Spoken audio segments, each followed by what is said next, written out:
शंकर भगवान को 5 जगह पर आप जल चढ़ाते हो। मान लो अगर कोई विषम परिस्थिति है और आपको लग रहा है कि मेरा ये काम बाबा को कर देना चाहिए, ना जाने क्यों अटक रहा है,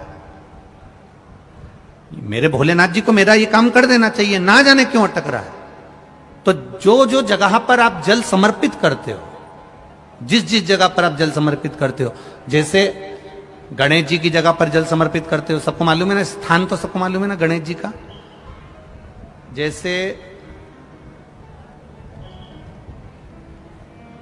ये शिवलिंग है, ये जलाधारी है, ये 2 चरण जहां से जल चढ़ाते हैं तो ये पानी घूमकर यहां से नीचे चले जाता।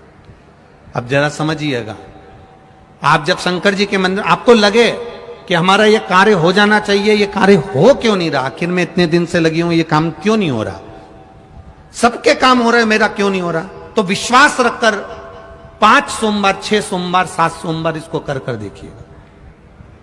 गणेश जी का स्थान जहां से पानी बहता है उसके सीधे हाथ पर, वहां पर एक बेलपत्र समर्पित कर कर थोड़ा सा जल वहां समर्पित करिए। षडानंद कार्तिकेय का स्थान, एक बेलपत्र समर्पित कर कर थोड़ा सा जल वहां समर्पित करिए।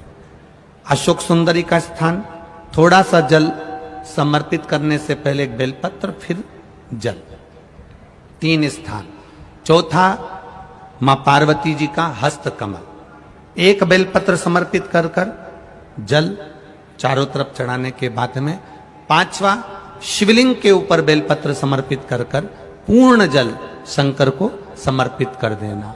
ये 5 स्थान का चढ़ा हुआ जल आपके जो काम अटक रहे हैं, जो कार्य में आपको तकलीफ आ रही है, आप बाबा को बस एक बेलपत्र और एक लोटे जल में से 5 स्थान पर जल समर्पित करने पर आप तुरंत 2 महीना भी नहीं लगेगा, मेरा विश्वास कहता है 15 या 20 दिन में बाबा उसको स्वीकार करेगा। 15 से 20 दिन। पहला जल कहां चढ़ाना है, जम के बोलो जरा, गणेश जी वाला स्थान। दूसरा, कार्तिकेय वाला स्थान।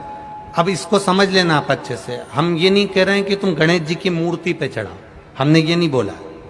हमने ये भी नहीं बोला कि कार्तिकेय जी की मूर्ति पे जल चढ़ाओ, हमने ये भी नहीं बोला कि माता पार्वती जी की मूर्ति पे जल चढ़ाओ। आप तो जो शिवलिंग रखा हुआ है और जो जलाधारी गोल है उस पे जो शिवलिंग रखा है, जहां से पानी बह रहा है, उसके राइट हैंड में गणेश, लेफ्ट हैंड में कार्तिकेय, बीच में अशोक सुंदरी, पार्वती जी का स्थान, हस्तकमल और ये शिवलिंग। आपको गणेश जी के ऊपर जाकर जल नहीं चढ़ाना, आपको कार्तिकेय के ऊपर जाकर जल नहीं चढ़ाना, आपको देवी जी के ऊपर जल नहीं चढ़ाना, आपको तो केवल शिवलिंग की जलाधारी पर और शिवलिंग पर जल चढ़ा। पहला स्थान, बोलते जाओ जम के, केवल जल नहीं, बेलपत्र फिर जल।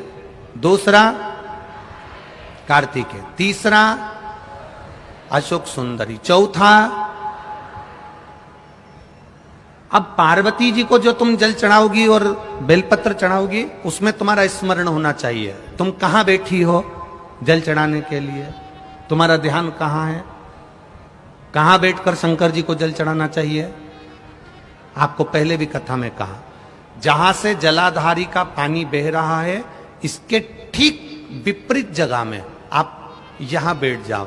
उत्तर दिशा में पानी जाता है तो आप दक्षिण दिशा में बैठकर उत्तर की ओर मुख कर कर बाबा के, मां पार्वती जी के हस्त कमल पर बेलपत्र रखोगी, जल चढ़ाओगी और वहीं से बाबा को तुरंत आनंद के साथ में बेलपत्र चढ़ाकर जल चढ़ाओगी। भले खड़े होकर या वहां जाकर तुम यहां पर जल चढ़ा दो, परंतु उसके बाद में जब आप जल चढ़ाओगी, जब बाबा पार्वती जी को जब बेलपत्र और जल चढ़ाओगी, तो आपका मुख कहां होना चाहिए, जहां से पार्वती, जहां से ये जल बहकर जा रहा हो, यहां बैठोगे तो जल जहां बहकर जा रहा है उधर की साइड तुम्हारा मुख हो जाएगा, उत्तर की साइड तुम्हारा मुख हो जाएगा और बाबा को आप जल समर्पित करो। तो पहला जल बेलपत्र गणेश जी, दूसरा कार्तिकेय जी, तीसरा अशोक सुंदरी, चौथा माता पार्वती जी का हस्त कमल और 5वें नंबर का जल भगवान शिव के ऊपर, अर्थात भगवान देव अधिदेव महादेव से प्रार्थना करते हुए कि तेरा ही दिया मैंने खाया पिया रे, तेरा शुक्रिया है, तेरा शुक्रिया। बाबा से प्रार्थना करते हुए, बाबा से अपने दिल की बात कहते हुए, बाबा से अपने मन की बात कहते हुए, अपने हृदय की बात भगवान देव अधिदेव महादेव से कहते हुए, ये 5 स्थान पर चढ़ाया गया जल आपके मनवांचित फल की प्राप्ति करा देता है, आपको सुख का अनुभव करा देता है।